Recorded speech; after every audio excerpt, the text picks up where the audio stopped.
चलो ला भैया तू पकड़ा ब्रिजेश सानी बोला तू। अरे उन्हें पकड़ा बोलता नहीं बोली। चलो अरे तू रहा भैया। हाँ रेडी। नमस्कार प्रणाम।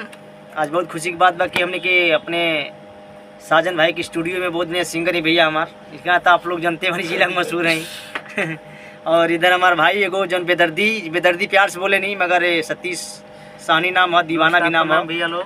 और बाकी हमने गाना बहुत बढ़िया साजन भाई रिकॉर्डिंग के लिए बनी और आप लोग सुनी जा, थोड़ा सा सुनी जा और दबा के शेयर करी और दबा के शेयर करी जा। कहे से कि हर जिला पर गाना बा और ये हर कोनी में गाना में अश्लीलता बा, कोनी गाना गड़बड़ नहीं है, खराब नहीं है। आप सब सुनी जा अपने भाई जान के सपोर्ट करिए, जल्दी सुपरस्टार बनाई भाई साहब के। सब आप लोग के दुआ रही, दबा के शेयर करी तनी गाना थोड़ा। हाँ और चलिए जा गाना सुनिए, देखिए कैसन बा। और बहुत बढ़िया रिकॉर्डिंग हुआ भाई। आप सब अस्सी से बात प्यार मिले रहे। देखिए स्टूडियो में बैठल बनी जा हमनी के। तू ले ला मोबाइल हल्का सा भैया माने और भैया गाना बजावा था ना तनी आप हो जाए इससे का कितनी हो जाए खड़ा होके इससे बना ला सीन।